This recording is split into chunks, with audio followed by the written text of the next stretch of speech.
Hello everyone, সবাইকে study job Tripura YouTube চ্যানেলে স্বাগতম। রাজ্য সরকার যখনই ত্রিপুরা সরকারি কর্মচারীর মধ্যে বঞ্চনা করে, তা হোক অনিয়মিত কিংবা চুক্তিবদ্ধ কর্মচারী যারা সমকাজে সমবেতন পাচ্ছে না, যা হোক বিয়ে বঞ্চনা, যা হোক গ্র্যাজুইটি, লিভ স্যালারি, পেনশন বঞ্চনা, যা হোক ইনক্রিমেন্ট, এরিয়ার অন্যান্য বঞ্চনা, যে কোনো বঞ্চনাই হলে কর্মচারীরা সবচেয়ে প্রথম যেই মন্দির বা যে সবচেয়ে প্রথম যেখানে যায় সেটা হলো আমাদের ত্রিপুরা রাজ্যের সম্মানিত হাইকোর্ট।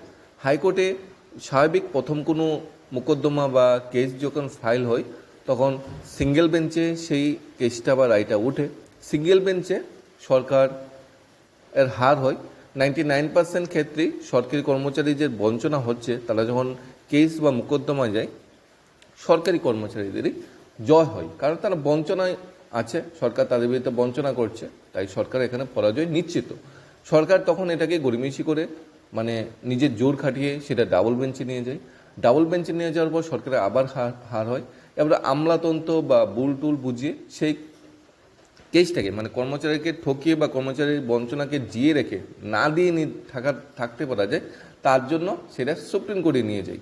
সুপ্রিম গেলেও কি গভর্নমেন্টের জয় হয়? না, সেখানেও গভর্নমেন্ট গণহারে হারে। সেখানে কোটি কোটি টাকা অপচয় হয় এবং কর্মচারীদের বঞ্চনা যে হচ্ছে সেটাও দীর্ঘায়িত হয়। পরে বঞ্চনা অবসানটা একসাথে করতে গেলে টাকা পয়সাও বেশি লাগে।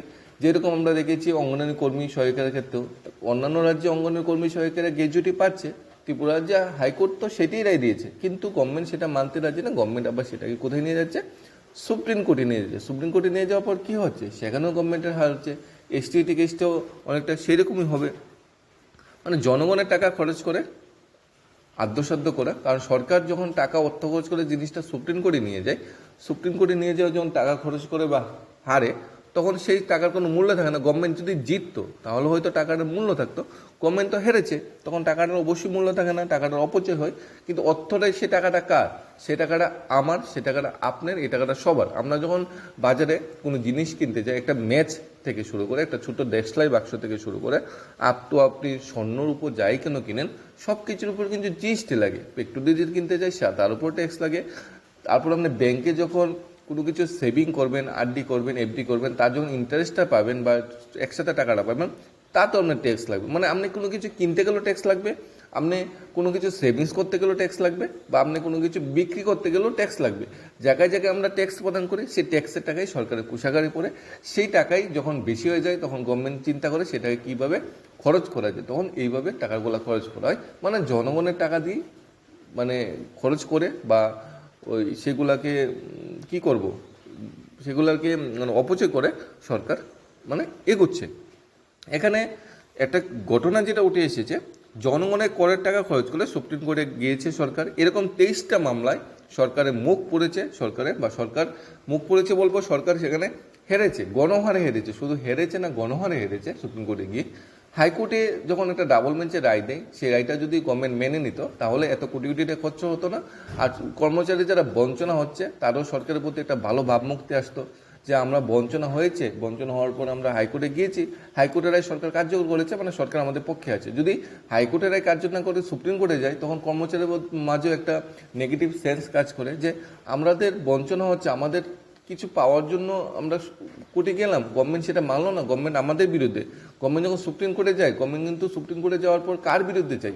কর্মচারীদের বিরুদ্ধে, যারা বঞ্চনা হচ্ছে তাদের বিরুদ্ধেই আবার সুপ্রিম কোর্টে যায়। সেখানেও হ্যাঁ, এখানে বলা হয়েছে হাইকোর্টের রায় কার্যকর না করে আমলাদের পরামর্শে, আমলা বড় বড় অফিসার যারা আছে, আইএএস অফিসার, আইপিএস অফিসার যারা আছে, তারা টাকা খরচ করে সুপ্রিম কোর্টে গিয়ে একের পর এক মামলায় মুখ থুবড়ে পড়েছে আমাদের বর্তমান রাজ্য সরকারের। সুপ্রিম কোর্টে একের পর এক মামলা হেরে গিয়ে যেমন রাজ্যবাসীর সামনে মুখ পুড়ছে রাজ্য সরকারের, তেমনি লেজে গোবরে হতে হচ্ছে সরকারের। একটি মামলার পেছনে 1 থেকে 10 কোটি টাকা, 1 থেকে 10 কোটি, 1 কোটি 100 লক্ষ, 1 থেকে 10 কোটি টাকা খরচ করে সুপ্রিম কোর্টে গিয়ে হেরে গিয়ে শেষ পর্যন্ত বাধ্য হয়ে সব কোটি রায় কার্য করতে বাধ্য হচ্ছে সরকার। দেখবে কর্মচারী যারা বঞ্চনা হচ্ছে, হয়তো অঙ্গনওয়াড়ি কর্মীদের গ্র্যাজুইটি দিতে ম্যাক্সিমাম 3 কোটি টাকা লাগতো, গ্র্যাজুইটি প্রদান করতে, আর তাদের বিরুদ্ধে কেস করতে খরচ করে ফেলেছে 10 কোটি টাকা। মানে কি বলবো, মানে এই টাকাটি কর্মচারীরা যদি বঞ্চনা যারা হচ্ছে তাদের দিয়ে তো তারাও খুশি থাকতো, সরকারের টাকাটি অপচয় হতো না। মানে দেব না মানে আমার গান মোটা আমি দেব না মানে দেবই না, আছে না এরকম অনেক ব্যক্তি, আমি করবো না মানে করবোই না, আমার কোটি কোটি টাকা দিলে করবো না। সেরকম আমি কর্মচারীর যে বঞ্চনা হচ্ছে তাতে বঞ্চনার অবসান করবোই না, হাইকোর্ট বললেও করবো না, আমরা আবার সুপ্রিম কোর্টে যাব। কিন্তু সুপ্রিম কোর্ট বললে তো করতে হবে, সুপ্রিম কোর্ট বললে তো না করে থাকা আর কোনো উপায় নেই। এতে জনগণের রাজ্য সরকারের ভাবমূর্তিটা নষ্ট হচ্ছে, রাজ্য সরকার মনোভাব সম্পর্কে জনমনে নৈতিবাচক প্রভাব পড়ছে। মহাকরণে গুঞ্জন রয়েছে চাকরি ও পেনশন সংক্রান্ত মামলাগুলি সুপ্রিম কোর্টে নিয়ে আইনি খরচায় বহু বিলের মতো বিল, খুব সুন্দর, বিল, ডুপ্লিকেট বিল, মানে কালোবাজারি যেটা বলবো নাকি, ডুপ্লিকেট বিল বানিয়ে রাজ্য সরকার কোষাগার ফাঁকিয়া করে চলছে একাংশ আইন অর্থ দপ্তরের আমলা। এদিকে সরকার তথ্য জানা গেছে 2018 সালে রাজ্যে বিজেপি ক্ষমতা আসার পর থেকে হাইকোর্টে হেরে যাওয়া বহু মামলা ক্ষেত্রে সুপ্রিম কোর্টে স্পেশাল লিপিটেশন করে রাজ্য সরকার। মূলত আমলাদের পরামর্শে সুপ্রিম কোর্টে মামলা করে রাজ্য সরকার কিছুটা সময় পেলেও শেষ পর্যন্ত হেরে গিয়ে উল্টো রায় কার্য করতে গিয়ে নাজেহাল হতে হচ্ছে সরকারের। সুপ্রিম কোর্টে হেরে গিয়ে পরবর্তী সময় রায় কার্য করতে গিয়ে উল্টো বেশি হার্দিক বোঝা এসে পড়ছে সরকারের উপরে। স্বাভাবিক, কোনো একটা রায় যদি 2020 সালে দেয়, সেটা যদি হাইকোর্ট একটা রায় যদি ডাবল বেঞ্চ 2020 সালে দেয়, তখন যদি সরকারি কর্মচারীদের বঞ্চনা অবসান করা হতো, যারা বঞ্চনার বিরুদ্ধে কেস করেছে, তখন যদি বঞ্চনা অবসান করতে 10 লক্ষ টাকা লাগতো, যদি 4 বছর পর সেই রায়টা সুপ্রিম কোর্টে বহাল রাখে, সুপ্রিম কোর্টে যদি সেম হাইকোর্টের সমান অনুপাতে যদি রায় দেয়, তাহলে সরকারকে আরও বেশি দিতে হবে। কারণ 2020 পর্যন্ত যে মানে বঞ্চনা আছে সেটা অবসান করতে হবে। সুপ্রিম কোর্টে যে 4 বছর কাটিয়ে গেছে, সেই 4 বছরও বঞ্চনাটা আবার বেড়ে যাবে, তারপর ইন্টারেস্ট, সুদ, অনেক কিছু আছে। তাই আর্থিক বোঝাটাও সরকারের উপর বেড়ে যাচ্ছে। এদিকে আর্থিক বোঝা মানে সরকারি কোষাগার আবার ফাঁকা হবে, এদিকে সুপ্রিম কোর্টের কেস, সরকারি কোষাগার আবার ফাঁকা হবে, মানে সরকারি টাকার আদ্যসাধ্য যেটা বলা হয়। এদিকে মহাকরণ সূত্র থেকে জানা গেছে রাজ্য সরকার কোটি কোটি টাকা খরচ করে সুপ্রিম কোর্টে এসএলপি করলেও কার্যত কোনো সুফল হচ্ছে না, একের পর এক মামলায় হারছে। জানা গেছে এখন পর্যন্ত রাজ্য সরকার 53টি মামলা কোর্টে হেরে গেছে, এর ফলে সরকারের কোষাগার থেকে বেরিয়ে গেছে 100 কোটি টাকার বেশি। জানা গেছে ত্রিপুরা হাইকোর্টে হেরে গিয়ে যেসব মামলা সুপ্রিম কোর্টে এসএলপি করে রাজ্য সরকার মামলা হেরেছে, তাদের মধ্যে এখানে অনেকগুলো মামলা বলা হয়েছে, প্রায় 53টা মামলা এখানে বিবরণ তুলে ধরা হয়েছে। আমি সবগুলি মামলার নাম এখানে বলছি না, আমরা দেখে নিচ্ছি কতগুলো মামলা এখানে। আদতে সুপ্রিম কোর্টে একের পর এক মামলা রাজ্য সরকার হার হলো, এর থেকে কোনো শিক্ষা গ্রহণ করছে না বর্তমান সরকার। রাজ্য কোষাগার থেকে 100 কোটি টাকা বেরিয়ে যাচ্ছে, জনগণের করের প্রয়াস এগুলি, জনগণের যে কষ্টার্জিত টাকা, জনগণ যে পরিশ্রম করে টাকা উপার্জন করে, তারা যে ট্যাক্স দেয়, ট্যাক্স শুধু যারা সরকারি কর্মচারী বা যারা বিজনেসম্যান কোটি কোটি টাকা রোজগার করে লাখ লাখ টাকা বেতন পায়, তারা তো শুধু ট্যাক্স দেয় না, জনগণ একদম নিচু অংশের জনগণ যারা গরিব শ্রেণী বা মধ্যবিত্ত শ্রেণী, তারাও তো ট্যাক্স দেয়, কারণ জিনিসপত্র কিনতে গেলে তো ট্যাক্স লাগে। সেই ট্যাক্সের টাকাগুলো কিন্তু এখানে খরচ করা হচ্ছে। এ নিয়ে জনগণের ব্যাপক প্রতিক্রিয়া রয়েছে। মানুষের মনে একই প্রশ্ন, মামলা হারা পুরো মানুষের করের টাকা সুপ্রিম কোর্টে গিয়ে মামলা লড়ছে রাজ্য সরকার, তা বুকদম হচ্ছে না। রাজ্য সরকার মানে তো রাজ্য সরকার মন্ত্রী মিনিস্টার তো নিজের পকেটে টাকা দিচ্ছে না, তারা জনগণের করের টাকাই সুপ্রিম কোর্টে নিয়ে খরচ করছে। অ্যাকচুয়ালি সরকার বা একটা রাষ্ট্র গভর্নমেন্ট চালায়, গভর্নমেন্ট নিজে অর্থ তৈরি করে না, জনগণের টাকাই হয়। অনেকটা গভর্নমেন্ট অনেকটা মিডলম্যান, আমরা যদি বলে নিই, মিডলম্যান যদি থাকে, আমরা যদি ধরে নিতে পারি, অর্থাৎ আমার টাকাটাই আমাকে দেওয়া হয়, আমার থেকে প্রথম টাকা নেওয়া হয়, কর বা অন্যান্য বেনিফিট পাবন আমরা সরকারকে টাকা দিই, সেই টাকাটাই সরকার বিভিন্নভাবে অনেক উন্নয়নমূলক কাজে বা এরকম অপচয়মূলক কাজে খরচ করে, অর্থাৎ আমার টাকা নিয়েই আমাদের পরিষেবা দিয়ে থাকে। এইভাবেই মানে একটা সরকার বা একটা রাষ্ট্র পরিচালিত হয়। কিন্তু এই করের টাকাটা বা ট্যাক্সের টাকাটা কীভাবে খরচ করবে, মানে আমার থেকে কিন্তু ট্যাক্স নেওয়া হয়, কিন্তু আমি জানি না আমার ট্যাক্সের টাকাটা কীভাবে খরচ করবে। এটা পুরোটাই সরকার বা সরকারের আমলাদের উপর নির্ভর করে। এখানে রাজ্য সরকার বা কেন্দ্র সরকারকে দোষারোপ করলেও চলবে না। রাজ্য সরকারের আন্ডারে যে আমলারা আছে, যারা বড় বড় চেয়ারে বসে আছে, তারা জিনিসটা হয়তো রাজ্য সরকার এরকমভাবে ভুল বুঝিয়ে সেন্ট্রালে বা সুপ্রিম কোর্টের কেসগুলোকে টেনে হিস্টে নিয়ে যাচ্ছে। টেনে হিস্টে নিয়ে যে কী লাভ হচ্ছে, ওই বিল বানানো যাচ্ছে, 10 লাখের জায়গায় 15 লাখ, 20 লাখ, 40 লাখ বিল বানানো যাচ্ছে। নিজের ব্যাংকের পার্সোনাল ব্যাংকের কোষাগার, সুইচ ব্যাংকের কোষাগার, মানে কালো ধন, সেটা রোজগার করে একটা বড় অস্ত্র যেটা এখানে হাতে পেয়েছে সেটা ইউজ করছে। মানে আমলাতন্ত্রের জয় হচ্ছে, সরকারের কোষাগার ফাঁকা হচ্ছে, জনগণের হার হচ্ছে, সরকারের হার হচ্ছে, বঞ্চিত কর্মচারীদের হার হচ্ছে, জয় হচ্ছে আমলাতন্ত্রের, যারা সরকারকে ভুল বুঝে কেসগুলা সুপ্রিম কোর্টে নিয়ে যাচ্ছে। এসপিও জওয়ানরা হাইকোর্টে ডাবল বেঞ্চে সমকার্য সমবেতন দিয়েছে, দেখবে হঠাৎ করে গভর্নমেন্টের ইচ্ছা হলো সুপ্রিম কোর্টে নিয়ে চলে যায়, আবার সেখানে হারবে, তাহলে লসটা কার হবে? সরকারের লস হবে? সরকারের তো লস হবে না, জনগণের লস হবে, কারণ জনগণের টাকা গিয়েছে। দেখবে সর্বশেষ শিক্ষকদের 3 মাসের ভিতরে হাইকোর্ট থেকে রেগুলারেশন করার বিষয় বললো, বঞ্চনা অবসান করার কথা বললো। সরকারকে হঠাৎ বামমতি সৃষ্টি হলো, ইচ্ছা হলো চলো সুপ্রিম কোর্টে নিয়ে যায়, আবার সুপ্রিম কোর্টে নিয়ে যাবে, কি হবে? সেখানে হার হবে, হারটা কার হবে? জনগণের টাকা, জনগণের হার হবে। সেইরকমভাবে যারা অঙ্গনওয়াড়ি কর্মীকে গ্র্যাজুয়েটির ক্ষেত্রেও সেটা সুপ্রিম কোর্টে টেনে এসে নিয়ে গেছে। দেখবে স্বাস্থ্য দপ্তরের জিডিএ কর্মচারীদের বঞ্চনা হচ্ছে, সেটাও দিচ্ছে না, সেটাও সুপ্রিম কোর্টে টেনে এসে নিয়ে যাচ্ছে। মানে আমাদের কাজ হলো কতটা ডিলে করে বঞ্চনাটা দীর্ঘায়িত করা।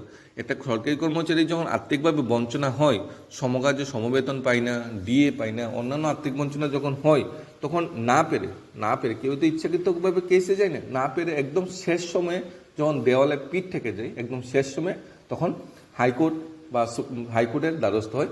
তখন হাইকোর্ট সব কিছু বিচার বিবেচনা করে, হাইকোর্টের জজরা তো সবাই খুব শিক্ষিত, এবং এরকম কথা বলে শিক্ষিত, তারা তো অবশ্যই অনেক কোয়ালিফাই। আর ত্রিপুরা হাইকোর্ট তো ত্রিপুরা গর্ব, আমরা আগে থেকেই জানি। তখন হাইকোর্টের বিচারকরা একটা রায় দেয়, অনেক কিছু বিচার বিবেচনা করে রায়টা দেয় যে কর্মচারী আর্থিক থেকে বঞ্চিত হচ্ছে, সে বঞ্চনা যাতে অবসান হোক।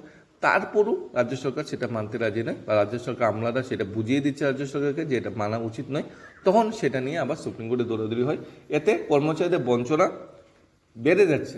তাহলে কর্মচার বন্ধু সরকার আমরা বলতে পারি, কারণ কর্মচারীদের বঞ্চনাটা বাড়িয়ে চলছে। হয়তো বঞ্চনাটা যত বেশি হবে, হয়তো টাকাটা সবাই একসাথে একটু বেশি পাবে, হয়তো গভর্নমেন্ট ইচ্ছা করে বঞ্চনার টাইমটা বা সময়টা বাড়িয়ে চলছে। কিভাবে না দিয়ে পারা যায়, কিভাবে বঞ্চনাকে দীর্ঘায়িত করা যায়, এটাই সবচেয়ে বড় গল্প। 10 নাম্বার বিশুদ্ধ কমিটি 10 নাম্বার পেরাতে বলা ছিল চুক্তিবদ্ধ অনুমিত কর্মচারীদের স্টেপ বাই স্টেপ রেগুলেশন করা হবে। সেই রেগুলেশন তো করা হচ্ছে না। যখন চুক্তিবদ্ধ কর্মচারীরা নেই আশায় সরকারের মুখস্থ বা সরকারের কাছে যায়, তখন বারবার লাঞ্ছিত বঞ্চিত হয়ে আছে। এরপরে যখন শেষ কোনো অস্ত্র থাকে না, তখন হাইকোর্টে যায়, সেখানেও লাঞ্ছিত বঞ্চিত কর্মচারীদের পক্ষে রায় গেলেও সেটাও সরকার মানে না, সেটাও আবার সুপ্রিম কোর্টে নিয়ে যায়। আলটিমেট শেষ জয়টা আমাদের সরকারের, যারা সরকারি কর্মচারী আছে, যারা বঞ্চিত হচ্ছে তাদেরই হয়। হয়তো কিছুটা সময় লাগে, অনেকের কনফিউশন ডাউট থাকতে পারে যে হাইকোর্টের রায়ও সরকার মানে না, জিনিসটা এরকম না, সব কিছুই মানতে হয়, একটু ডিলে হয় আর কি। হাইকোর্টের রায় 4 মাসের ভিতরে বলে 4 মাসের ভিতরে মানছে না সরকার, এসপোদের এগুলো সমাজে সময়ত 4 মাস, বা শিক্ষকদের 3 মাসের ভিতরে রেগুলেশন মানছে না।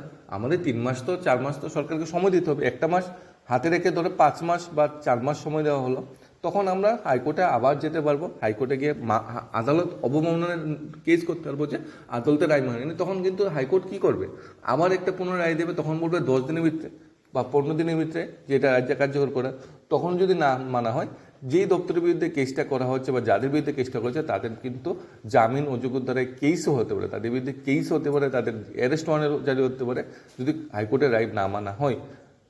মানে মানতেই হবে। আর যদি গভর্নমেন্ট চাই, তাহলে হাইকোর্টের রায়টা সুপ্রিম কোর্টে নিয়ে যেতে পারে। তারপর সুপ্রিম কোর্টে যদি সেম রায় বেরোয়, তাহলে তো সুপ্রিম কোর্টের রায় বেরোন মানে কি, তা না মানার কোনো রাস্তা নেই। মানে খুব শীঘ্রই করে দিতে হবে, কারণ সুপ্রিম কোর্টের রায় না মানা মানে কি, বিরাট বড় একটা অস্ত্র তৈরি হয়ে যাবে, যেটা গভর্নমেন্ট সামাল দিতে পারবে না। দেখা যাক আরও কতগুলা কেস সুপ্রিম কোর্টে টেনে এসে নিয়ে যায়। আলটিমেটলি জয় ত্রিপুরার বঞ্চিত যে অনিয়মিত কর্মচারী আছে, চুক্তিবদ্ধ কর্মচারী আছে, বা যারা সরকারি কর্মচারী যারা দীর্ঘদিন ধরে বঞ্চিত হয়ে আছে, DRW part time casual worker কাজ যারা করে যাচ্ছে, তারা সঠিক তাদের যে শ্রম বা কাজটা করছে তার সঠিক মূল্য পাচ্ছে না।